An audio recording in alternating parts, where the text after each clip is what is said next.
Rise and Shine. Vidya Satya. Just 5 years ago, I was a mom struggling to land a job after a decade-long break from the workforce. It was never easy, but now that I look at my struggles, it was all worth it. As a stay-at-home mom turned IT professional who manages teams across the world, I'm here to share my story to let the fellow moms and aspiring women know that if I can do it, you can do it too. It's a challenge to get back to workforce if you had a break in your career. Have you heard this phrase before?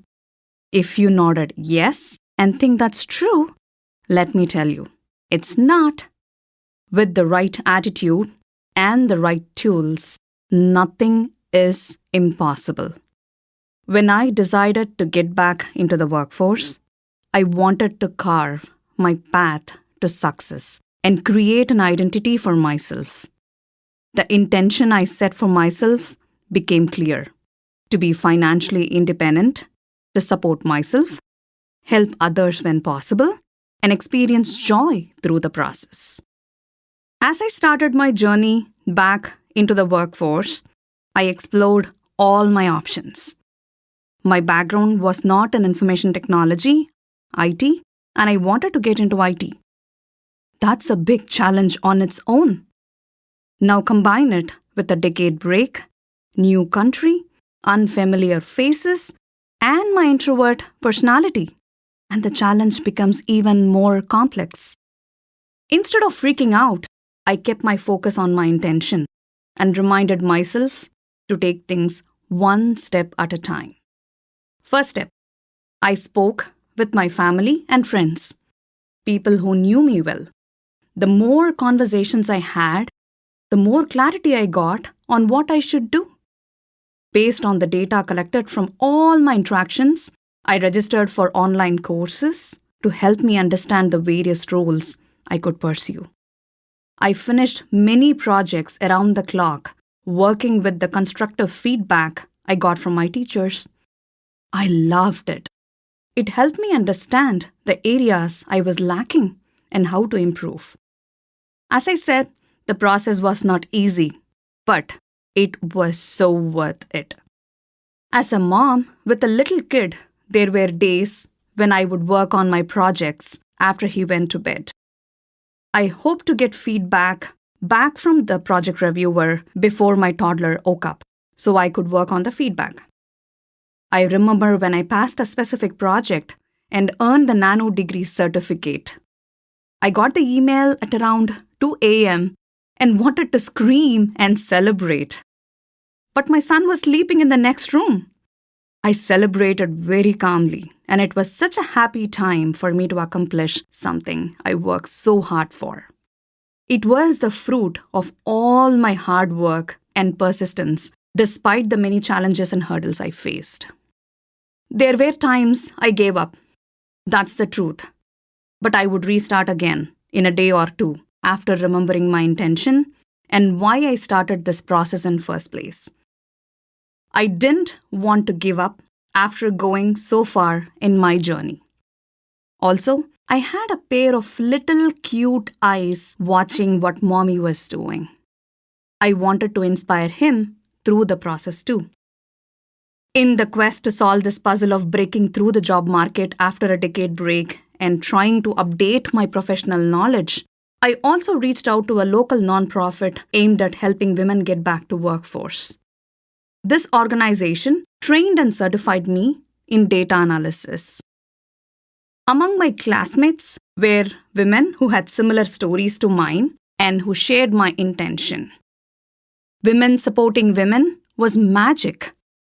This certification process also provided an opportunity to interact with instructors who were working on projects that involved all those technologies. I knew I was in the right place. Getting certified and standing with my certificate surrounded by people from diverse backgrounds, clapping and cheering for me is one of the proudest moments of my life.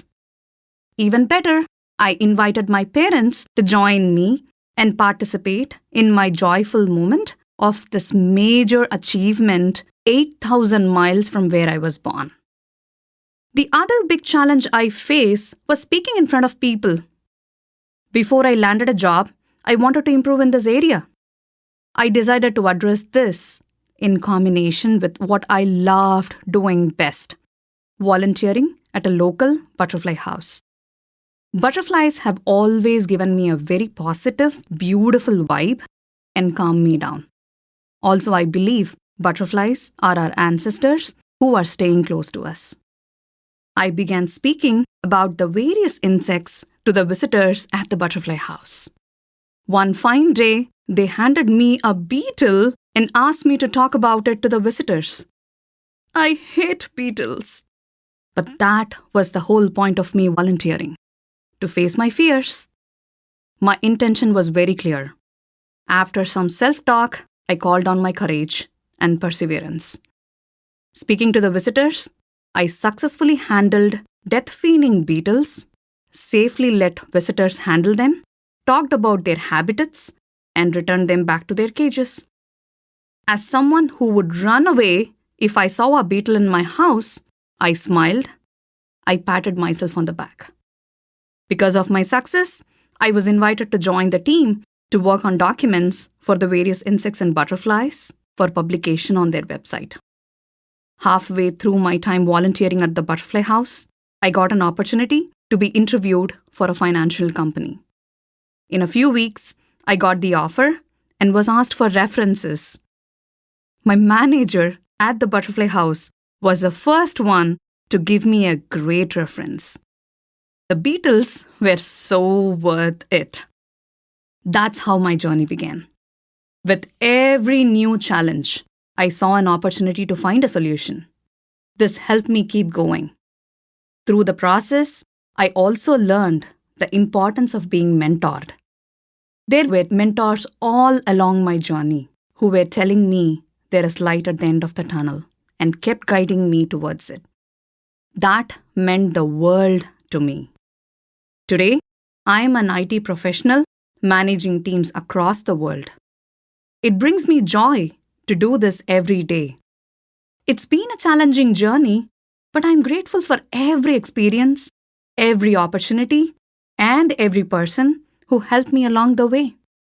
My clear intention helped me through some dark days.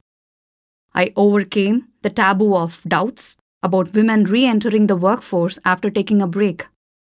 I want to shine my light on others who are hesitant to take their first steps into a new career.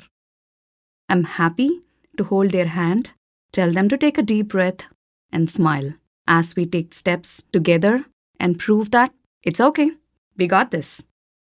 To anyone out there who is thinking of returning to work after a break, my advice is to believe in yourself, stay focused on your intention, and be willing to put in the work. Don't be afraid to ask for help or guidance. It's never too late to pursue your dreams. Returning to work after a long break can be challenging. It was for me. You can be successful. Be patient. Take the next steps. And don't give up on your goal of achieving financial independence and personal fulfillment. Through my process of chasing my dream, I want to give credit to 3 very important people in my life. First and foremost, my parents. No matter their challenges or how bad their day was, my mom and dad supported me to the fullest. My slightest doubts vanished when I shared my day with them, and saw a proud smile on their faces. They are my biggest blessing. The next big support came from my husband, who kept assuring me that he had my back, dropped me off for my classes after his work, and waited outside till I was done to bring me home safely. He wiped my tears away many times and gave me his shoulder to rest my head on. Last but most important is my son. After a long day of work or struggle, I always look forward to coming home and his big, tight bear hugs. His hugs gave me the energy to fight for my dreams again the next day. At the playground, he inspired me to take chances when he climbed the monkey bar or slid down the tallest slide without hesitation. He taught me more about life and to enjoy the little things that we take for granted. Summing up my words, I have just one quote to share which has always inspired me. Arise, awake, and stop not till the goal is reached, by Swami Vivekananda. Good luck to all those who are facing challenges, big or small. Know that I'm always cheering for you.